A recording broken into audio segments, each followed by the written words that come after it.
Hello, welcome to Maximising Your Influencing Skills. This is a video that is part of the series Perfecting Your Verbal Pitch. My name is Karina Neary and I'm a trainer with Fáilte Ireland. So what we're going to cover over the next 15 minutes is first impressions. What do you need to be to create a positive and credible first impression? Then what do we need to do to meet as many international buyers as possible? And then finally, how do I flex my message when I do meet people so that I can be more persuasive? So, making that great first impression. Let's get started. First impressions are powerful, biased, and lasting. They're powerful because they're decisions that are made within seconds. People are deciding whether they like us or they don't like us. They're biased because when you think about it, people are making impressions on us based on very little, such as how we look, how we stand, our clothing. And these impressions create a halo effect.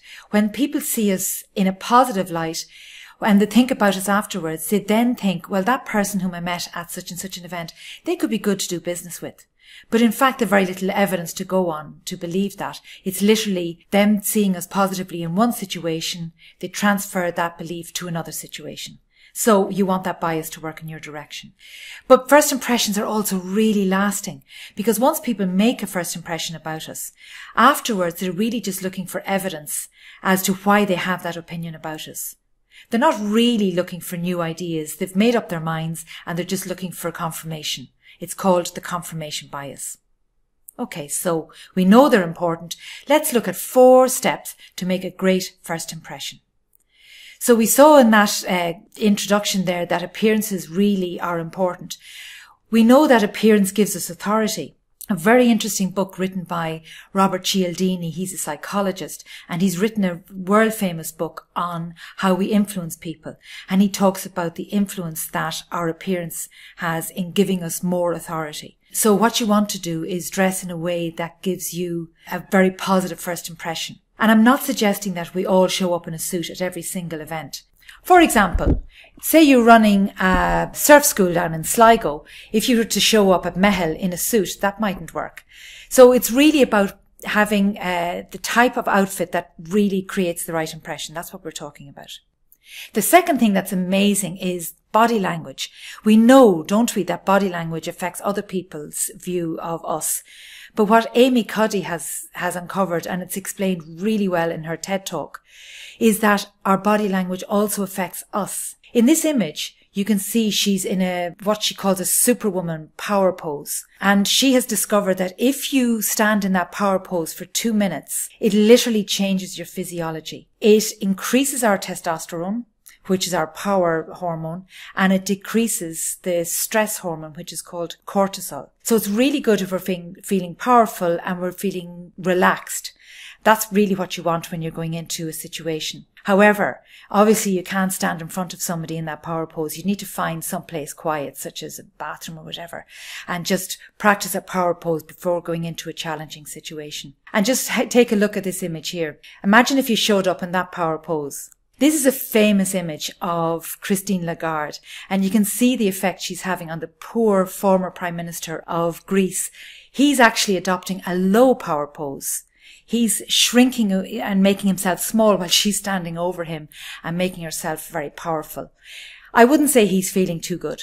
Instead, when we're meeting people for the first time, in fact, the most important impression we want to create is that one of warmth.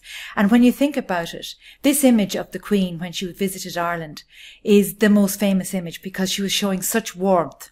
And it became a very, very popular memory for everybody of her visit to Ireland. And finally, again going to Cialdini for this tip, he talks about the importance of small talk. You could be tempted when you meet somebody to jump in the deep end. You know, you meet somebody you've wanted to see for a long time and you want to talk about business. He warns against that. He says, no, take it easy. Do a little bit of small talk because what you're doing in small talk is you're creating rapport. And he suggests that one of the best things you can do when you meet somebody is to try and find some area of common ground. In this image here, you can find 2 guys who discover they both love Tato. Big deal. But in fact, it's a really sweet way to start a conversation. It's nice and warm. It could be that you both like GAA or whatever. Okay. So now we know about first impressions. We know they're important. Let's go out and meet some people. So I want to give you now in the next few moments some top tips on making better connections with buyers. Networking is different from other sorts of meetings. It's what we call a soft selling, not hard selling situation. By that I mean that really you're just seeking to communicate your relevance and credibility to the person you're meeting. You're not trying to do business. And the second thing then out of a soft sell situation is that you want to get permission really to follow up on that meeting. So, to have a follow-up cup of coffee or to go and meet that person again. That's soft selling. And that's why it's different from hard selling. So we want to have some networking goals. If you're going to a networking event, you need to know that it's the right one for you and who you're going to meet there. That's important. Be in the right room. Secondly, you need to know who you're going to meet there and have a plan around that. You could meet buyers that you're already doing business with, potential buyers, potential suppliers, or people who are going to recommend you to others. So therefore, you really need to have a system for networking. By that I mean you need to have a way of moving around the room. So let's look at how you might do that. One of the things that people really fear the most is getting into conversation. Maybe this is how you see it, a kind of a cold-blooded sport with lots of phony smiles. But it doesn't have to be like that. Here I have brought to you an image. It's from a very famous book called The Jelly Effect, written by Andy Bounds, and he really writes fantastic tips on networking. In this image that I have here for you, if you look at the people in the image that I've circled with the red circles, the people that you might find easiest to approach would be perhaps the ones on their own. They might be very easy to start off with. You've also got other people there who are in other groups. The reason I've picked them is that if you look at their body language, it's actually quite open.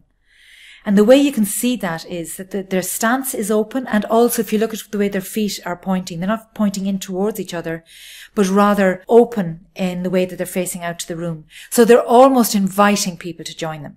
Look at the ones that aren't circled. If you look at the way they're standing, they're facing in towards each other. So that if you were to join them, for example, you might feel you're interrupting a very animated conversation. So now we know who to approach. So how do you start the conversation? In fact, it's really very simple. You just say, do you mind if I join you? And if you're joining somebody who's an individual, you can simply say, hi, I'm Karina. Or if you're joining a group, you can ask permission. Do you mind if I join you? Then the second tip I would give you on that is be interested before you're interesting. In other words, talk about them first. Simple things that we all do, light-hearted questions that are open. Who do you work with? Have you been here before? Where are you based? And then when they answer that question, do be careful to follow up. If somebody's saying something that's interesting, ask them something else about what they're saying. There's nothing worse than sounding like as if you have a clipboard. Keep the conversation going and stay interested. A really powerful question to ask somebody in a networking situation is, what type of businesses are you hoping to meet here this evening? Who would be good contacts for you? Because that's a really strong indication that you're interested in the other person. And if you think about the word charisma, people who are charismatic are interested in other people, and you want to be a warm, charismatic person in a networking situation. And then when you're talking, you're looking again at the small talk moment. You're talking about your hobbies, your experience and so on. You're not jumping in the deep end, as I say. It's nice and light, and hoping out of that conversation to find things that you have in common. So when they do ask you then, what business do you do? What do you say? For example, do you say something like, we're a group of 15 hotels in Ireland, saying what you are? Or do you say, we create itineraries for tour operators covering the whole of Ireland, and they're able to use one single hotel group. Here you're talking about the outcomes you create rather than what it is that you are. Can you see the difference? So don't be tempted to overdo that first response. That's another little tip I would give you. Because what you want to happen out of that first sentence that you say is that people will ask you a question. Oh, really? How do you do that? Oh, tell me a little bit more. When you say the whole of Ireland, how many places are you covering? It's going to be a conversation. And here's another really important thing to remember when you're at something like a networking event. Ask lots of questions and ask them in a positive way. There's a technique called appreciative inquiry, and it's really asking questions without being negative. So say, for example, you wanted to find out what the priorities of the person were who you're speaking to, and you found out that they've been to Ireland in this year. You could say, so you were in Ireland in 2019. How did that go for you? And next year, what are you looking for that's different? Are you looking for something that's a bit quirky or special? They'll answer that question. Whereas sometimes people are inclined to ask a negative question like, what went wrong or what did you not like? There's no need to do that. And then when they answer a question, you can ask a follow-up question to find out more. Because really what you're trying to find out are their deepest frustrations, because that's really where the opportunity lies. And take your time. He who asks the questions actually controls the conversation. And now you're getting to the point where you're talking about your own business. And remembering that you're in a networking situation, you don't have your normal marketing collateral. So my tip here is simple, solid and surprising. Simple, you want to keep it simple, what you're saying about your business. Don't make the listener have to think. So your language needs to be simple, your references need to be simple. As Einstein says, if you can't say it simply, you don't understand it well enough. Then the second thing is to keep it solid. Give people reason to believe in you. And this is where you can connect to what they said was important to them. For example, imagine they said, well, we really are looking for something. We're dealing with the youth market, so we want something that's really safe and secure for kids. That's what you're going to talk about, how you help people to have a very safe and secure holiday. So something solid. And finally, you need to say something surprising. And by that I mean you need to stand out from the crowd. So when people are listening to us, quite often their filters are up. You need to say something that'll get their filters to drop. And sometimes you will do that through telling a story, because those stories have that emotional element in them that's much more interesting than the facts. Now, you've had a very good conversation and you want to be elegant in the way that you leave that conversation. And this can be a challenge for people. So either you're talking to somebody whom you want to do more business with, or somebody where you simply want to end the conversation. If you want to have a follow-up conversation, ask them when it might be a good time to follow up. You could say something like, it's very noisy here. I really would like to continue this conversation some other time. When are you back? Say you're talking to somebody from Cologne. When are you back in Cologne? Wednesday next week. Could I give you a call then? Do you mind if I write it on your business card? You've given yourself permission to follow up. That's really cool. That's very, very good. And if it's somebody where you aren't going to follow up, you could say, I really enjoyed talking to you this evening. Enjoyed being, this conversation is coming to a close. But you want to be elegant. The best thing you can do when you're finishing a conversation is to introduce that person to another person. And do you remember earlier on when you asked them who they wanted to meet? This is your chance to connect them to that other person.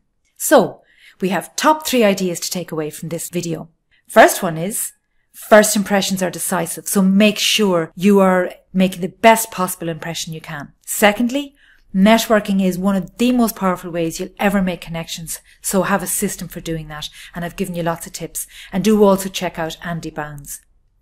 And thirdly, keep your message simple, solid, but also surprising. Thank you for watching. I hope you got a lot of nice tips from this video, and do check out the other videos that are part of the series. And for further information, please go to the training and support section on our website, www.fulcherireland.ie.